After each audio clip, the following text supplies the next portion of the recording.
Muito bom dia aos que se encontram presentes neste Café Digital. Esta é uma iniciativa conjunta entre a Coacotec, integra-se na dinâmica do projeto Conecta PIMES, que tem por objetivo fomentar a melhoria da competitividade através da transformação digital das empresas da região da Aeroase, pela incorporação das tecnologias digitais, projeto liderado pela Junta da Extremadura. Uma palavra de agradecimento ao José Correia, da Amazon Web Service,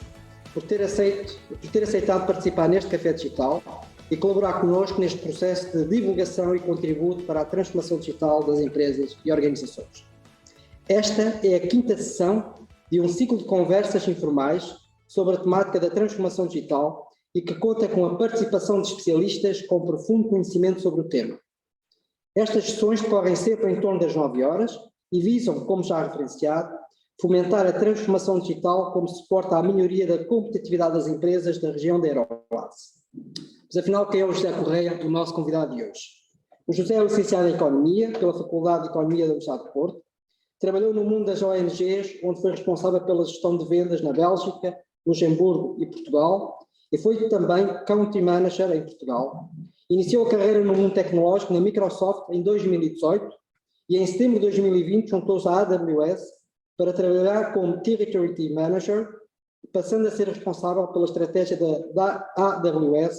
para o mercado de PMEs em Portugal. Bom dia, José, e bem-vindo. O tema do café de hoje foca-se nos serviços disponíveis no mercado para apoiar as empresas e as organizações no desenvolvimento e posterior consolidação de iniciativas de desenvolvimento digital e de transformação digital. O mundo dos negócios digitais e a permanência no digital exige ser-se rápido a reagir, ágil nas ações, manter ofertas atualizadas, estar a usar as melhores ferramentas digitais de suporte, para além de se trabalhar para a manutenção da plataforma de dados e da segurança de sistemas, processos e dados dos clientes e do negócio. Contudo, esta necessidade implica estar em permanente atualização tecnológica, exigindo recursos financeiros e de competências, algo quase impossível de se garantir numa PME e mesmo em grandes empresas. Por esta razão, é necessária a oferta de um conjunto de empresas e serviços de base tecnológica para garantir essas competências e o uso dos meios e ferramentas digitais que garantam o negócio das empresas sem as mesmas se desfocarem do seu core business, ou seja, da sua atividade principal. O José, sendo a Amazon Web Service uma empresa que procura, de certa forma, estar a montante e ajustante no apoio ao negócio das empresas, isto é, oferece serviços de apoio e faz gestão das plataformas desses serviços, e sendo uma empresa focada na computação na nuvem, a denominada cloud, oferecendo serviços de armazenamento de dados, de manutenção dos mesmos, de segurança de acesso aos mesmos e de permanente inserção de capacidades analíticas dos dados de negócio das empresas, seus clientes, está profundamente intrincada com o conceito de transformação digital. Desta forma, para a AWS e para o José, qual o significado de transformação digital? No fundo, o que é que significa a transformação digital para a AWS? Antes de mais, bom dia a todos, e também gostaria de retribuir aqui o agradecimento do convite, aqui ao Paulo, à pessoa do Paulo, aqui da Universidade de Évora, e também à Cotec por nos convidarem para estarmos aqui presentes e partilhar um bocadinho das nossas ideias e das minhas ideias aqui sobre esta temática que é tão relevante, sobretudo aqui dado o contexto. E sem mais demora, ainda aqui então à pergunta que o Paulo colocou. Eu vejo aqui que a necessidade para a transformação digital está a ser cada vez mais originada aqui pela constante pressão e pela crescente pressão competitiva que está a haver aqui nos mercados, dada aqui a aceleração e a proliferação destas novas tecnologias digitais, como é o mundo da cloud e todos estes serviços que estão a ser aqui disponibilizados através de subscrições como serviço. E enquanto que estas tecnologias digitais podem ajudar a criar valor e a reduzir riscos nas empresas e até mesmo otimizar operações, elas também acabam por trazer um pequeno senão, que é a ameaça de novos competidores e aqui através da redução das barreiras à entrada nos mercados que já estão em vigor, em que pode haver aqui uma substituição de produtos ou de serviços que são dados pelas empresas. E também estamos a ver outra tendência, que é, ao mesmo tempo, aqueles clientes que são mais aptos para a utilização de tecnologias também estão a mudar as suas perspectivas e os seus comportamentos no que toca a tomada de decisão e a adoção de soluções. Isto faz com que nenhuma indústria seja imune e que haja sempre o poder de disrupção, como por exemplo foi o caso um dos primeiros casos foi o caso do Airbnb à indústria hoteleira, em que estas novas empresas que estão mais aptas para a utilização destas tecnologias digitais acabam por poder então ganhar um bocadinho o controle aqui do status quo da indústria. E eu acho que isto é relevante não só para as empresas que já estão estabelecidas, das grandes empresas estabelecidas, em que estão a ser forçadas também a fazer aqui uma reinvenção da forma como operam e até mesmo dos seus business models, modelos de negócio, mas também as pequenas e médias empresas. E isto aqui acaba por trazer aqui os incumbentes que podem também ter, com a facilidade de adoção destes recursos que estão cada vez mais democratizados, acabam também por poder serem eles próprios a dizer qual é que é o caminho e qual é que é o ritmo que a indústria vai seguir. Isto aqui é muito, depende muito de empresa para empresa, mas na nossa perspectiva, o segredo está na forma como conseguem fazer a adoção e a transformação dos seus processos para incluírem estas tecnologias digitais, para que consigam então criar aqui uma vantagem competitiva e que seja sustentável também, para conseguirem capturar mais valor e também entrarem cada vez mais em novos mercados e novas indústrias. Posso concluir, José, e agora, abusivamente, se quer fazer uma conclusão, segundo focas que há uma alteração do negócio, do modelo de negócio, e uma alteração de processos, portanto, alguma reengenharia de processos para poder estar neste mundo da transformação digital, correto? Certo. Para que as empresas tenham sucesso nas suas atividades digitais, elas têm que se focar no seu negócio e pensar o mesmo no contexto digital. Como descrevemos anteriormente, a grande maioria das empresas não tem capacidade de recursos financeiros, humanos, técnicos, tecnológicos, para estarem permanentemente atualizados e atuantes nas plataformas digitais. Neste contexto, que tipo de oferta de serviços de apoio podem empresas como a AWS oferecer aos seus clientes e às empresas para que as mesmas sejam mais digitais e apostem mais na transformação digital? Isso é uma excelente questão. E nós realmente nós sentimos também que há especialmente nas pequenas e médias empresas, há esse desafio, esses desafios que acabam por, em certos momentos, limitar aqui a capacidade que eles têm de ser mais ágeis, como o Paulo estava a dizer na introdução, e conseguirem então capturar este valor de uma forma mais eficaz. E é por isso que em todos os processos de transformação digital nós acabamos por ter 3 a 4 fases, tipicamente, que conseguimos ajudar aqui os clientes. A primeira fase é provavelmente a fase mais importante, que é quando nós fazemos o trabalho de base, em que nós ajudamos, isto aqui normalmente nós fazemos aqui de uma forma gratuita, que é fazer um bocadinho a avaliação do panorama que há dentro da empresa. E quando eu digo do panorama, falo claramente do panorama tecnológico, que é onde nós estamos mais focados, em que nós fazemos todo este assessment ao portfólio de aplicações que há em cada empresa. Tentamos perceber até que ponto qual é que é o impacto que cada aplicação tem no negócio, se é crítico ao negócio, se é apenas de apoio, se é uma aplicação que é delegado e que se calhar pode no cenário de transformação não vai ser necessário, e nós acabamos por fazer aqui, montar um caso de negócio, até digamos, em que podemos realmente ajudar e trabalhar com as empresas para que possam perceber exatamente qual é que é o ponto em questão e onde é que eles vão querer chegar, e fazer um bocadinho aqui esta análise do gap que há e quais é que são aqui as transformações que têm que fazer. Portanto, este acaba por ser é bastante standard que nós fazemos sempre este trabalho de base, e depois numa segunda fase, aqui vai depender aqui da complexidade do projeto, mas o que nós fazemos também é a disponibilização aqui da nossa equipa de arquitetos de soluções, que são pessoas mais técnicas e que estão mais ligadas ao mundo da tecnologia, da parte de fazer este mapeamento do que é que este portfólio de aplicações, o que é que pode ser feito com ele, e em que isto pode ser desde o ponto de vista de montar a arquitetura como está para uma solução, um ambiente cloud, perceber também até que ponto é que novas tecnologias podem ser introduzidas para trazer esta adoção e esta captura de valor que eu falei também há bocado, e até mesmo temos os arquitetos de soluções que podem fazer sessões de formação durante um dia, durante 2 dias, em que trabalham com as equipas técnicas e com as equipas dos clientes, das empresas, para que possam então perceber exatamente como é que o cenário atual pode então vir para um mundo cloud, a adoção de uma cloud, e como é que isto vai então transformar e trazer valor para a própria empresa. E depois, tipicamente, aquilo que nós também fazemos e que nós normalmente também conseguimos financiar, talvez não na totalidade, mas grande parte, acaba por ser, uma vez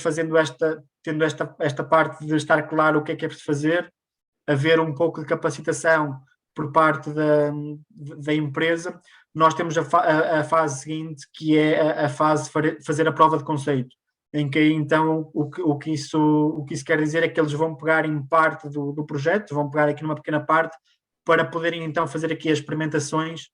e poderem ter aqui a salvaguarda também de terem um ambiente mais controlado, não tanto o ambiente da empresa em si, em que eles podem então fazer aqui as pequenas experimentações, perceber exatamente como é que isto vai alterar e melhorar o seu dia-a-dia, e depois fazer uma avaliação no final desse período. Isto tipicamente tem 3 semanas, no máximo 3 semanas acaba por ser o tempo da prova de conceito, e acabam então por fazer essa experiência. Em casos mais complexos, realmente aqui, quando estamos a falar de transformações mais complexas, aqui o que nós também fazemos é fazer uso da nossa rede de parceiros de consultoria, em que eles conseguem realmente também ter aqui uma abordagem mais mãos na massa, digamos, e que ajudam também aqui as empresas a poderem então fazer aqui um processo de transformação mais complexo, e conseguem também trazer todo o know-how que têm das implementações passadas, para que consigam também fazer com que este processo seja mais sem menos fricção possível, e também consigam também apoiar depois no momento 2, em que vai ser preciso fazer também aqui alguma otimização de processos, e estarão lá também para fazer esse acompanhamento. Tínhamos aqui uma pergunta, já agora aproveito que tem um pouco a ver com esta temática específica. No fundo, está aqui uma questão tentando aplicar a uma área específica, como o setor agrícola. No fundo, como é que uma cooperativa agrícola, a título de exemplo, poderia usufruir de um serviço como a AWS? Sim, eu por acaso ia falar um bocadinho, estava à espera de falar aqui um bocadinho também de algumas soluções, mas acho que sim, também pegando aqui nesta deixa, um dos exemplos claros de como é que nós estamos a ajudar também empresas nesta indústria, acaba por ser a utilização aqui dos nossos serviços de IoT, em que basicamente aqui o que nós estamos a ver é que nos próximos 10 a 20 anos, grande parte das empresas e do footprint tecnológico que vão ter não vão ser os servidores, mas vão ser aqueles que são dos dispositivos que estão conectados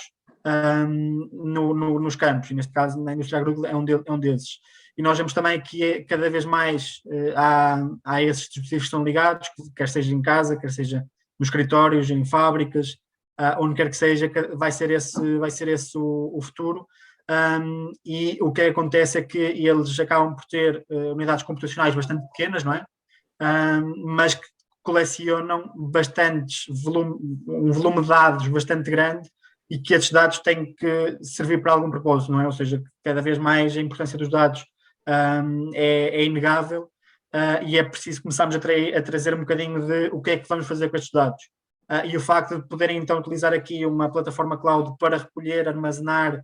e tratar esses dados, podem começar a tirar aqui alguns insights de negócio, de onde é que, por exemplo, onde é que há uma máquina que está aqui com parâmetros anormais e é preciso fazer aqui uma revisão de se há aqui algum erro, algum estrago na máquina, ou então até mesmo perceber que conseguimos perceber padrões durante o dia, durante a noite, de parâmetros que possam estar, que é, por exemplo, de temperatura, de umidade do solo, até mesmo de recolher os dados meteorológicos, como é que isso pode impactar as produções e qual é o impacto que isso pode ter no volume de negócios da própria empresa. Portanto, este tipo de soluções acaba por fazer isto real time, não é? Ou seja, fazer isto aqui quase no momento que nós estamos a falar, conseguimos estar a ver esses dados num dashboard, e conseguimos tirar conclusões em vez de esperar agora aqui pelo fim da época de colheita e depois então olharmos para trás e ver o que é que podemos ter feito diferente. Portanto, isto também pode revolucionar aqui um bocadinho a indústria agrícola. No fundo, nós estamos a ver o conjunto de vantagens que advém do uso destas tecnologias, mas também há um conjunto de exigências na contratação destes serviços. No fundo, o José, com base na experiência que tem, no envolvimento que tem tido nos últimos 3 anos, quais são as principais vantagens que as empresas obtêm ao contratualizar estes serviços com uma empresa como a AWS e outras que estão no mercado? Eu diria que há 5 principais motivos. Okay? O primeiro acaba por ser a agilidade. Okay? O facto de nós conseguirmos permitir que rapidamente sejam disponibilizados recursos conforme as necessidades aqui das empresas e que podem fazer aqui uso de uma capacidade virtualmente ilimitada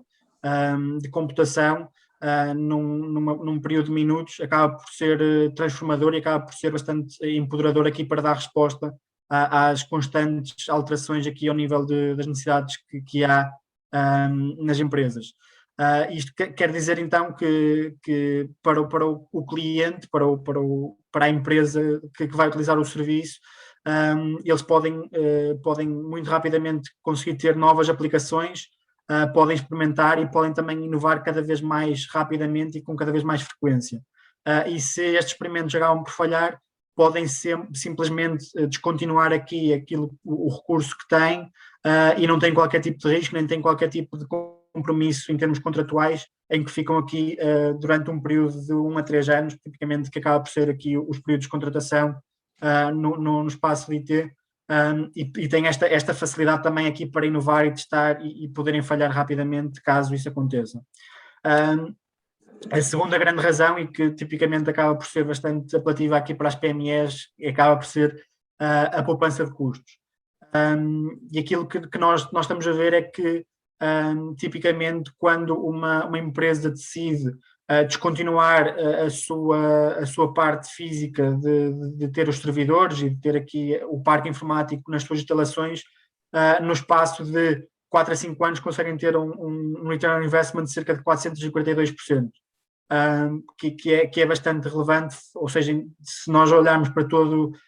o valor que é criado, todos os ganhos de produtividade e tudo aquilo que deixa de ser feito nas suas próprias instalações, acaba por ser um ganho de eficiência bastante grande. A terceira razão, que eu diria, é a elasticidade. Isto acaba por ser bastante diferenciador de uma abordagem quando temos, lá está, os servidores dentro de casa, é que quando estamos com os servidores dentro de casa nós temos de estar sempre preparados para o pior cenário possível. Isto é bastante, um exemplo muito claro disto acaba por ser com as empresas na área do e-commerce, em que, por exemplo, quando chegava a altura do Black Friday, quando tinham o seu ambiente dentro de casa, tinham que estar sempre à espera quando é que iam ter o maior tráfego possível dos clientes, e garantir que não tinham downtime, ou seja, não havia aqui uma ruptura da página web para poderem fazer transação. E connosco o que acontece é que podem ter aqui estratégias para, em essas alturas que sabem que vai haver aqui um pico de atividade, conseguirem ter mais recursos alocados, e é numa questão de segundos, uma questão de minutos, conseguem ter esses recursos e, uma vez deixando de ser necessário, conseguem então voltar ao nível normal de atividade e também não vão ter esse custo mais à frente. O quarto, que eu já toquei um bocadinho, mas também acho que é importante só dar aqui algumas noções extra, é a capacidade de os clientes poderem inovar cada vez mais, pelo facto de trazerem então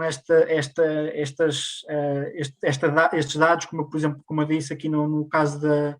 indústria agrícola, que eles podem tirar os dados e podem fazer um tratamento real time de tudo o que são os dados e de como é que isso pode criar valor dentro da empresa. E o facto de eles também não terem que estar a fazer essas tarefas mais rotineiras, de, por exemplo, manter os servidores, de garantir que estão ligados à ficha, que não há aqui um problema com eles, faz com que essas tarefas que tinham que ser feitas podem ser transpostas para criar valor, para desenvolver novas features das aplicações e no negócio, para que possam então inovar cada vez mais. E por último, eu acho que para aquelas empresas que também estão interessadas em expansão internacional, a AWS com a footprint global que nós temos de servidores, acaba também por permitir que os clientes consigam também acompanhar esses planos com uma infraestrutura que podem transpor para o estrangeiro, e para que possam também conseguir, ou seja, imaginamos que agora a empresa quer abrir um mercado ou uma unidade de negócio nos Estados Unidos, escusa de estar à procura de um provider lá, de um fornecedor, para montar lá o parque informático. Com a AWS nós já temos esse footprint instalado e basta então adicionarem recursos lá para que também consigam então cumprir com o compliance e com as necessidades também de latência que vão ter para a sua atividade económica. Contudo, também existem alguns condicionalismos, como é normal, e algumas potencialmente desvantagens. No fundo, o que é que as PMEs e as empresas deverão previamente preparar-se antes de contratualizar serviços como a AWS, a da Microsoft, a da Google, a da Dexis, várias empresas que estão no mercado a oferecer serviços? Da experiência que eu tenho visto e que nós temos visto aqui na AWS, eu acho que o grande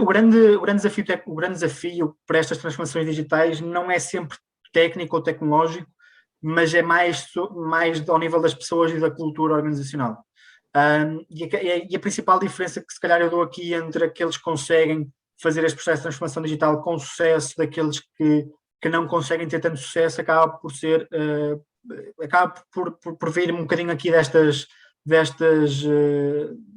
duas distinções. Aquilo que nós conseguimos ver, e se calhar um bocadinho de conselho que nós damos aqui dos que têm sucesso, é que, em primeiro lugar, a equipa de gestão, a administração, tem que estar alinhada e tem que estar comprometida também para que querem fazer este processo de transformação digital. Isto, então, o que é que isto quer dizer? É que tem que realmente deixar claro qual é que é a direção e quais é que são as expectativas da organização para toda a gente que está na empresa e para que consigam todos trabalhar na mesma direção para atingir esse objetivo. E eu acho que é um bocadinho, isso aí logo à partida faz a diferença e há esta transformação ao nível cultural do facto de vir da administração. E depois o que acontece é que também, tipicamente o que acontece é que há este objetivo que é delineado claramente da administração e que faz com que então as pessoas consigam então perceber, ok, esta é a direção que eu estou a ir e este é o caminho que nós temos a seguir, e este é o objetivo final que nós queremos chegar e não vamos parar até chegarmos lá. E depois eu acho que o que é importante é ao nível das pessoas, não vamos só definir este objetivo, temos que treinar as pessoas, temos que deixar as pessoas confortáveis com os conceitos novos que vão ser parte aqui do nosso dia-a-dia e temos que garantir que eles estão confortáveis com o processo de transformação que vai ser feito. E aquilo que nós também fazemos aqui como eu já disse também, nós temos essa abordagem numa segunda fase sempre, e depois também, quando é necessário, mais à frente também o fazemos, de garantir que há esta capacitação dos colaboradores para que eles no dia-a-dia consigam então implementar as alterações que são necessárias para levar a cabo e com sucesso esta transformação. Aqui o José também já falou de algumas tecnologias, falamos da cloud, comecei eu inicialmente a falar da cloud, o José já falou do IoT, no fundo, eu acho que para muitas empresas, uma grande parte das empresas, pequenas, micro, médias empresas, alguns destes conceitos podem parecer coisas estranhas, por um lado, ou complexas, excessivamente complexas. Se pudesse, de uma forma simples, apresentar algumas características ou definições de alguns destes conceitos, como a computação em nuvem, /cloud, ou machine learning, ou IoT, força do sistema. Claro, sim, se calhar começamos aqui com a parte da computação cloud, e a computação cloud muitas vezes acaba por está tão enraizada, mas nem toda a gente sabe o que é, e é tão simples como a computação em cloud acaba por ser o termo que nós damos para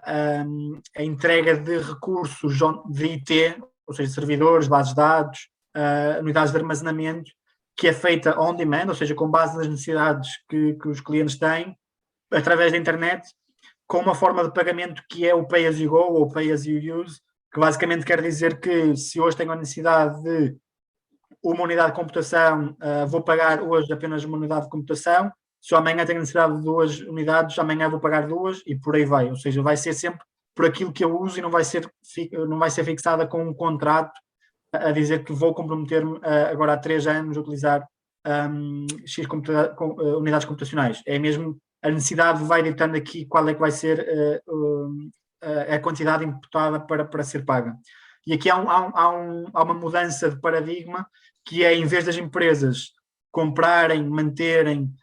e deterem os seus próprios data centers, os seus servidores, as empresas conseguem adquirir tecnologia como as unidades computacionais, aquilo que eu já disse, o armazenamento, as bases de dados e outros serviços, conforme as necessidades. E isto aqui, para dar um exemplo, é como a eletricidade, não é? Ou seja, quando nós necessitamos de ter luz em casa, nós vamos ligar o interruptor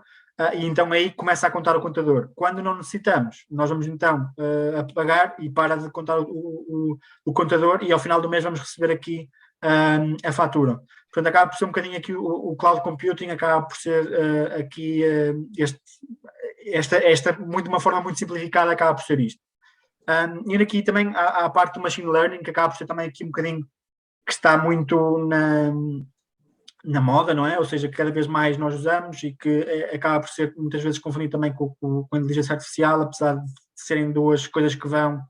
em conjunto, tipicamente. Acaba por ser não muito mais, para não ir muito na parte técnica, acaba por ser aqui como é que nós conseguimos utilizar algoritmos computacionais para melhorar automaticamente, de uma forma automática, a experiência dos nossos utilizadores através do uso de dados. Pronto, como eu disse, é tipicamente visto aqui parte da inteligência artificial, mas basicamente o que nós acabamos por poder fazer com o machine learning é conseguir fazer uma infusão de inteligência através dos dados que nós temos na nossa plataforma às nossas aplicações, para que consigamos criar este valor que eu estava a dizer ao cliente final, sem que ele consiga, de uma forma em que ele se abstraia de conseguir perceber exatamente, desculpa, e de conseguir perceber como é que eles estão, de qual é que é o processo que está por trás, de uma forma automática, e que ele consiga então tirar aqui insights e recomendações, por exemplo, para que consigam então melhorar aqui a experiência que estão a ter. Quanto ao IoT, acaba por ser aquilo que eu também falei um bocadinho, é aqui o facto de conseguimos trazer aqui um volume bastante grande de dispositivos que estão instalados em máquinas, que estão instalados no campo, em casa e tudo mais, e conseguir colocá-los aqui a comunicar e a transferir dados para que nós também então consigamos fazer alguma coisa. Portanto, o que acaba por acontecer é que estes sensores que estão instalados nessas máquinas vão trazer aqui estes dados, nós vamos conseguir analisá-los e vamos então conseguir, de certa forma, ter aqui análise de métricas para que consigamos, depois, de uma perspectiva de empresa, tomar certas decisões para intervir ou não, conforme aqui os parâmetros que os dados nos estão a dar. Portanto, acaba por ser um bocadinho isto. Já estamos mesmo a chegar ao fim, porque nós temos o nosso sempre compromisso dos 30 minutos, mas uma última questão, para uma resposta também assim muito direta, com base na experiência que está a ter, quais é que considera ser as maiores dificuldades que as empresas portuguesas têm ao contratualizar estes serviços? Se já se detectou com problemas específicos de algumas dificuldades que as empresas se manifestem, de receios, de outro tipo de dificuldades? Sim, eu acho que, como eu disse há bocado, o principal bloqueio que nós detectamos é sempre a questão de não haver aquela definição clara ao nível organizacional de qual é que é o caminho que querem chegar. Tipicamente o que acontece é que as empresas com a rotina, com o dia-a-dia, aparece um problema e acabam por ficar assim um bocadinho congeladas. Ok, o problema está aqui, temos que resolver, e não há propriamente uma visão de longo prazo de como é que isto vai fazer sentido. Portanto, tipicamente, quando há esta urgência motivada aqui pelo medo de se não fizermos nada agora vai haver aqui um problema, mas depois não vemos qual é que é o impacto, isto acaba por bloquear de certos momentos. Mas também para adicionar aqui também alguns pensamentos adicionais, O que acontece também é que eu acho que isto ainda é uma transformação ao nível de pensamento que há em Portugal, em que em Portugal estamos muito habituados ainda a ter aquela sensação de falsa segurança, de que ter a infraestrutura de IT, de tecnologia de informação, junto de nós temos um controle maior. E nós acabamos por conseguir então perceber aqui se alguém nos está a tentar fazer aqui um hack, não é? Como é bastante, o termo é bastante popular no mundo IT. Eu basta ir ali ao servidor e estou ali, eu apago mesmo, tiro a ficha e não me vai acontecer nada, não vou perder os meus dados, mas o que acontece é que tipicamente já lá está instalado o software para o ransomware, e acaba por ter danos mais à frente. E esta noção desta falsa segurança acaba por também trazer aqui alguns preconceitos que não estão completamente corretos, em que na cloud, isto aqui, o facto de não estar sob a nossa alçada, o risco é maior. E uma coisa que eu costumo dizer aos meus clientes é que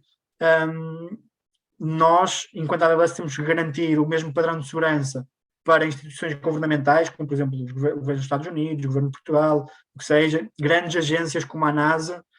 e nós temos que garantir o mesmo nível de segurança para estas grandes instituições, da mesma forma que temos que garantir para vocês. Portanto, o investimento que é feito não é só para aquele tipo de organizações, é para toda a gente. Portanto, o facto de eles trazerem aqui e decorrerem as suas workloads aqui junto de nós,